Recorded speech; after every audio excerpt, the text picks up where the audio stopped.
पहला क्वेश्चन है महिला समानता दिवस कब मनाया गया है?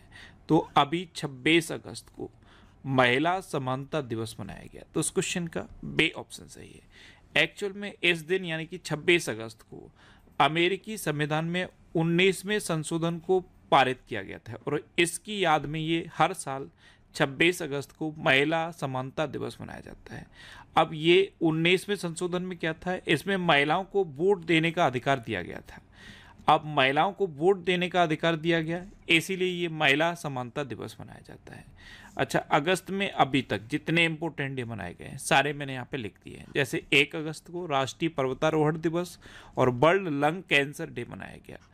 2 अगस्त को दादरा एवं नगर हवेली मुक्ति दिवस मनाया गया। 3 अगस्त को भारतीय अंगदान दिवस मनाया गया और 13 अगस्त को विश्व अंगदान दिवस मनाया गया। 4 अगस्त को अमेरिकी तट रक्षक दिवस मनाया गया। 5 अगस्त को अंतर्राष्ट्रीय ट्रैफिक लाइट दिवस मनाया गया। 6 अगस्त को हिरोशिमा दिवस मनाया गया। 7 अगस्त को राष्ट्रीय हथकरघा दिवस और राष्ट्रीय भाला फेंक दिवस मनाया गया। 9 अगस्त को नागासाकी दिवस और विश्व आदिवासी दिवस मनाया गया। 10 अगस्त को विश्व शेर दिवस और विश्व जैव ईंधन दिवस मनाया गया। 12 अगस्त को विश्व हाथी दिवस मनाया गया। 13 अगस्त को ये विश्व अंगदान दिवस मनाया गया। 14 अगस्त को विभाजन विभीषिका स्मृति दिवस मनाया गया। 16 अगस्त को राष्ट्रीय स्वतंत्र श्रमिक दिवस मनाया गया। 17 अगस्त को इंडोनेशिया, गैबोन और अफगानिस्तान का स्वतंत्रता दिवस मनाया गया। 19 अगस्त को विश्व फोटोग्राफी दिवस और विश्व संस्कृत दिवस मनाया गया। 20 अगस्त को विश्व मच्छर दिवस, भारतीय अक्षय ऊर्जा दिवस और सद्भावना दिवस मनाया गया। और 23 अगस्त, ये अभी मोस्ट इम्पोर्टेंट है, पहली बार राष्ट्रीय अंतरिक्ष दिवस, ये 23 अगस्त को मनाया गया है और 2024 में इसे पहली बार मनाया गया है, इसलिए ये मोस्ट इम्पोर्टेंट है, ये आपको याद रखना है। अच्छा, मैं आपसे बोलता हूँ, डेली मॉर्निंग में उठकर सबसे पहले अपने लिए एक टारगेट फिक्स करो, चाहे छोटा सा ही टारगेट फिक्स करो, लेकिन डेली मॉर्निंग में उठकर सबसे पहले अपने लिए एक टारगेट फिक्स करो और फिर अपना पूरा दिन उस टारगेट को अचीव करने में लगा दो। आपकी लाइफ ऑटोमेटिकली अच्छी हो जाएगी। नेक्स्ट क्वेश्चन है, हाल ही में भारत और किस देश ने आतंकवाद विरोधी सहयोग को सुदृढ़ किया है? तो अभी अपने देश भारत और इंडोनेशिया ने आतंकवाद विरोधी सहयोग को सुदृढ़ किया। तो उस क्वेश्चन का सी ऑप्शन सही है। अब इंडोनेशिया, तो ये है मैप में इंडोनेशिया। इंडोनेशिया की कैपिटल क्या है? जकार्ता। इंडोनेशिया की करेंसी क्या है? Indonesian rupiah. अच्छा, प्रबोवो सुबियांतो ये इंडोनेशिया के नए राष्ट्रपति बन गए हैं। इंडोनेशिया का माउंट लेबोटोबी ज्वालामुखी फटा है। इंडोनेशिया के मरापे ज्वालामुखी में विस्फोट हुआ है। 43वां आसियान शिखर सम्मेलन ये जकार्ता में आयोजित किया गया है। इंडोनेशिया भारत के जन औषधि केंद्र मॉडल का अनुकरण करना चाहता है। इंडोनेशिया की राजधानी दुनिया की सबसे प्रदूषित राजधानी बन गई है और फीफा ने आगामी अंडर 17 विश्व कप की मेजबानी इंडोनेशिया को सौंपी है। नेक्स्ट क्वेश्चन है, हाल ही में कौन टेक्सास आर्थिक विकास निगम के अध्यक्ष नियुक्त हुए? तो अरुण अग्रवाल ये अभी टेक्सास आर्थिक विकास निगम के अध्यक्ष नियुक्त हुए। तो इस क्वेश्चन का बे ऑप्शन सही है, ये हैं अरुण अग्रवाल। अच्छा, शिव वालिया को एचसीएल टेक्नोलॉजी का नया सीएफओ नियुक्त किया गया। अशोक कुमार ने एएसआईसी के महानिदेशक का पदभार संभाला। रियो हलंगधर को 8वें फीफा अंडर 17 महिला विश्व कप के लिए रेफरी नियुक्त किया गया। पुण्य सलिला श्रीवास्तव को नया स्वास्थ्य सचिव नियुक्त किया गया। चंद्रशेखर कुमार को अल्पसंख्यक कार्य मंत्रालय का विशेष सचिव नियुक्त किया गया। राजकुमार चौधरी को एनएचपीसी लिमिटेड का सीएमडी अपॉइंट किया गया। सुमित वाली यस बैंक के रिटेल हेड के रूप में शामिल हुए हैं और गोविंद मोहन को नया केंद्रीय गृह सचिव नियुक्त किया गया। नेक्स्ट क्वेश्चन है, हाल ही में कहाँ पहली बार आधिकारिक तौर पर मिथुन का पंजीकरण किया गया? तो ये है मिथुन। ये क्या है? ये एक अर्ध जंगली जानवर है और पहली बार असम ने इसका पंजीकरण किया है। तो उस क्वेश्चन का बे ऑप्शन सही है। इसे गयाल भी कहते हैं और ये अरुणाचल प्रदेश और नागालैंड का राजकीय पशु भी है और ये मणिपुर और मिजोरम की पहाड़ियों में पाया जाता है और असम ने इसे पहली बार पंजीकृत किया है। अब असम, तो ये है मैप में असम। असम की कैपिटल क्या है? दिसपुर। असम के चीफ मिनिस्टर कौन है? हेमंता बिस्वा शर्मा। और असम के गवर्नर कौन है? लक्ष्मण आचार्य। अच्छा, असम में न्याय प्रदान करने के लिए पहली गवाह संरक्षण योजना शुरू की गई। असम में बाढ़ राहत शिविरों ने बच्चों के लिए स्कूल इन बॉक्स किट दी जाएगी। असम सरकार ने बाल विवाह को रोकने के लिए मासिक वजीफा देने की घोषणा की। असम के जोरहाट में प्रधानमंत्री मोदी ने लाचित बोरफुकन की 125 फीट ऊंची प्रतिमा का अनावरण किया। प्रधानमंत्री मोदी ने असम और अरुणाचल प्रदेश को जोड़ने वाली सेला टनल का उद्घाटन किया। प्रधानमंत्री मोदी ने गुवाहाटी में खेलो इंडिया यूनिवर्सिटी गेम्स के चौथे संस्करण का उद्घाटन किया। और ये जो चौथा संस्करण था, इसका शुभंकर था अष्टलक्ष्मी। अच्छा, काजी नेमू को असम के राजकीय फल के रूप में मान्यता दी गई है। असम में काजीरंगा नेशनल पार्क है। मानस, ओरंग, डिब्रू सैखोवा, रायमोना और देहिंग पटकई नेशनल पार्क भी असम में है। असम में कट्टीबिहू, बगरुम्बा, भोरताल और झुमर ये लोक नृत्य फेमस हैं। नेक्स्ट क्वेश्चन है, हाल ही में यूनिफाइड पेंशन स्कीम यानी कि यूपीएस लागू करने वाला पहला राज्य कौन सा बना है? तो ये महाराष्ट्र बना है। तो इस क्वेश्चन का सी ऑप्शन सही है। एक्चुअल में 2004 से पहले सभी कर्मचारियों को और सभी नेताओं को ओपीएस मिलती थी। 2004 में इस ओपीएस को बंद कर दिया गया और नई पेंशन स्कीम एनपीएस लाई गई। और जब से एनपीएस आई तब से सभी कर्मचारी इसका विरोध कर रहे हैं। और विरोध का सबसे बड़ा रीजन ये है कि इसमें कोई सर्टेनिटी नहीं थी कि कितनी पेंशन मिलेगी और जब रिटायरमेंट होंगे तो पेंशन मिलेगी भी या नहीं मिलेगी। लेकिन यहाँ सबसे बड़ा रीजन क्या है, जितने भी नेता हैं उन्होंने अपने लिए तो ओपीएस जारी रखी लेकिन कर्मचारियों के लिए एनपीएस कर दी। अगर एनपीएस सबके लिए हो जाती तो शायद इसका विरोध नहीं होता। और अब जब इसका एनपीएस का लगातार विरोध हो रहा था तो नया फॉर्मूला निकाला गया यूपीएस। इसमें क्या किया गया है, इसमें कुछ नए संशोधन कर दिए गए और नई पेंशन लॉन्च कर दी गई। इसका नाम रख दिया गया है यूनिफाइड पेंशन स्कीम। और अब इसका भी विरोध हो रहा है और इसका विरोध और बढ़ेगा। देखो, जब तक ये या तो सबके लिए लागू हो जाए या ये नेताओं के लिए भी खत्म हो जाए। नेताओं ने क्या किया है, अपने लिए तो ओपीएस रखी हुई है और अगर कोई एक टर्म के लिए विधायक या सांसद बन जाता है तो उसे पेंशन मिलती है। अगर 2 टर्म के लिए बन जाता है तो 2 बार पेंशन मिलती है। कई कई नेता ऐसे हैं जिनको 3-3, 4-4 बार की पेंशन मिलती है। तो ये तो बिल्कुल गलत हुआ ना। अपने लिए आप ओपीएस रखे हुए हो और रीजन क्या देते हो कि देश की इकोनॉमी जो ये ओल्ड पेंशन स्कीम है इसको झेल नहीं सकती। यानी कि अगर ओपीएस सबके लिए लागू कर देंगे तो देश की इकोनॉमी गड़बड़ा जाएगी। अरे भाई, इकोनॉमी की चिंता है तो आप भी ओपीएस छोड़ दो। और अगर ओपीएस को आप बिल्कुल ही खत्म कर दो कि है ही नहीं अब देश में, तो शायद ये कर्मचारी इसका भी विरोध ना करें और इसका भी विरोध ना करें। लेकिन जब तक ये रहेगी और नेताओं के लिए जारी रहेगी तब तक इसका विरोध होगा। या तो सबके लिए ओपीएस करनी पड़ेगी या फिर आप इसको बिल्कुल ही खत्म कर दो कि देश में ओपीएस नाम की कोई पेंशन ही नहीं है, नेताओं को भी यूपीएस या एनपीएस ही मिलेगी, तब इसका विरोध नहीं होगा। लेकिन जब तक ये नेता अपने लिए यही व्यवस्था करे रहेंगे तब तक विरोध होगा और आगे बढ़ता रहेगा। लेकिन अभी जो यूनिफाइड पेंशन स्कीम लॉन्च हुई है इसको लागू करने वाला पहला राज्य महाराष्ट्र बन गया है। अब महाराष्ट्र बना है तो ये है मैप में महाराष्ट्र। महाराष्ट्र की कैपिटल क्या है? मुंबई। महाराष्ट्र के चीफ मिनिस्टर कौन है? एकनाथ शिंदे। और महाराष्ट्र के गवर्नर कौन है? रमेश बैस। अच्छा, छत्रपति शिवाजी महाराज का हथियार वाघ नख ये लंदन से मुंबई लाया गया। महाराष्ट्र सरकार ने मुख्यमंत्री युवा कार्य प्रशिक्षण योजना शुरू की। महारेरा के अध्यक्ष के रूप में मनोज सोनिक को नियुक्त किया गया। महाराष्ट्र सरकार ने लड़का भाऊ योजना शुरू की है। इसमें 12th पास को 6,000 रुपये, डिप्लोमा धारक को 8,000 रुपये और स्नातक डिग्री वाले को 10,000 रुपये प्रति वर्ष मिलेंगे। महाराष्ट्र सरकार ने स्कूलों के पास उच्च कैफीन वाले ऊर्जा पेय की बिक्री पर प्रतिबंध लगाने का फैसला किया है। महाराष्ट्र सरकार ने शहरी क्षेत्रों में नक्सलवाद पर अंकुश लगाने के लिए विधेयक पेश किया। और प्रधानमंत्री मोदी ने थाड़े बोरीवली ट्विन टनल परियोजना की नींव रखी है। अच्छा, महाराष्ट्र में उजानी बांध है, जायकवाड़ी बांध है, कोयना बांध है, नावेगांव, नागजीरा, सह्याद्री, मेलघाट, तड़ोवा, अंधेरी बोट टाइगर रिजर्व है। इतना आपको महाराष्ट्र के बारे में याद रखना है। नेक्स्ट क्वेश्चन है, हाल ही में केंद्र शासित प्रदेश लद्दाख में कितने नए जिले बनाने की घोषणा की गई? तो हमारे गृह मंत्री हैं अमित शाह, इन्होंने केंद्र शासित प्रदेश लद्दाख में 5 नए जिले बनाने की घोषणा की है। तो इस क्वेश्चन का बे ऑप्शन सही है। आपको पता है अभी लद्दाख में सिर्फ 2 जिले थे, लेह और कारगिल।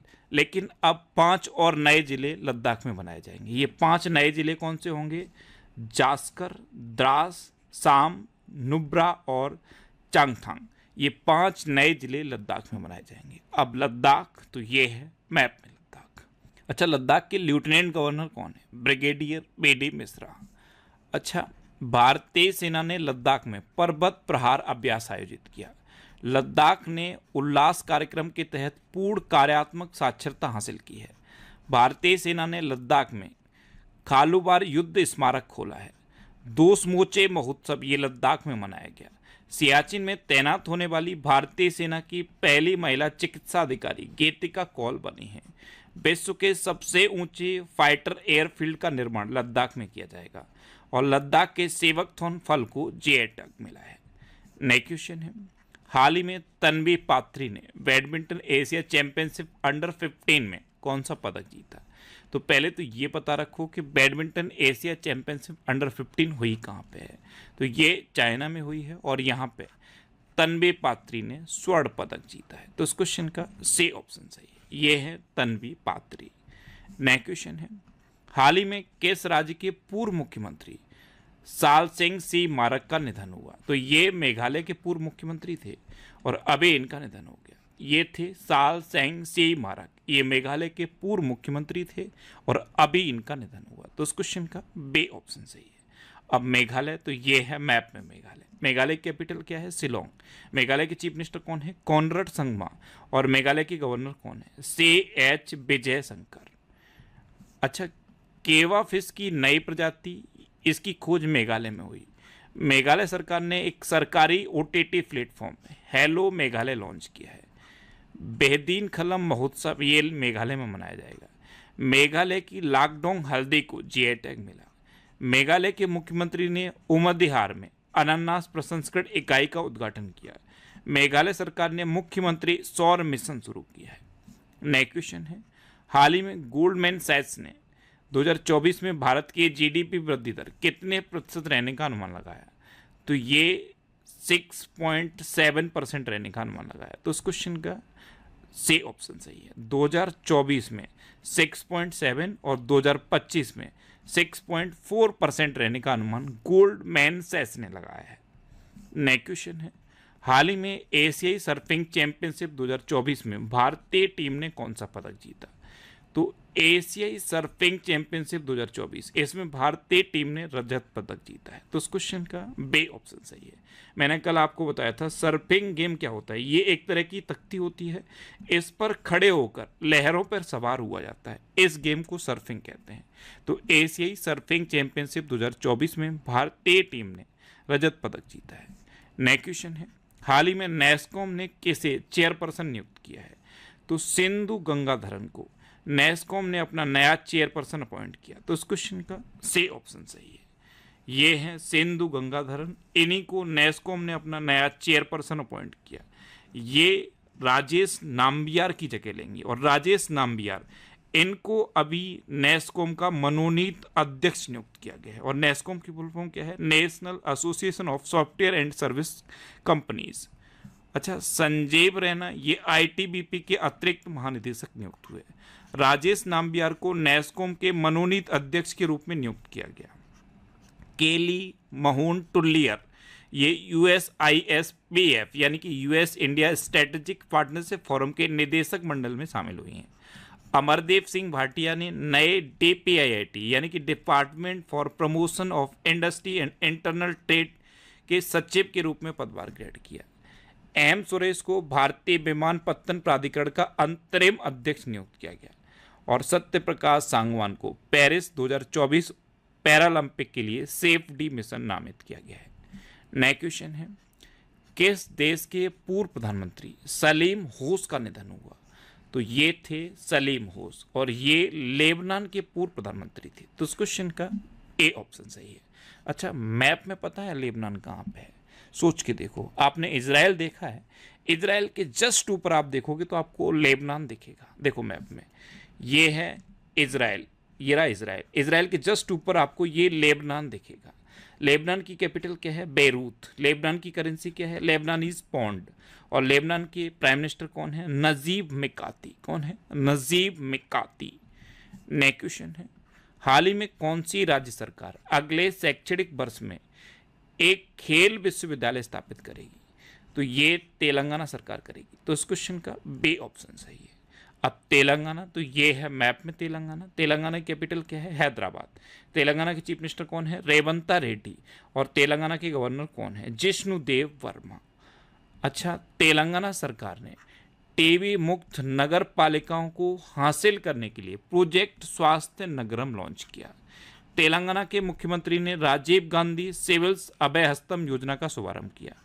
तेलंगाना सरकार ने किसानों के फसल ऋण माफी के लिए 6,000 करोड़ रुपए की राशि जारी की है। भारतीय वायुसेना प्रमुख ने हैदराबाद में हथियार प्रणाली स्कूल का उद्घाटन किया। तेलंगाना में कुमरा वैली रेलवे स्टेशन की आधारशिला रखी गई। तेलंगाना इंटरनेट को बुनियादी अधिकार बनाने के लिए एआई हब स्थापित करेगा।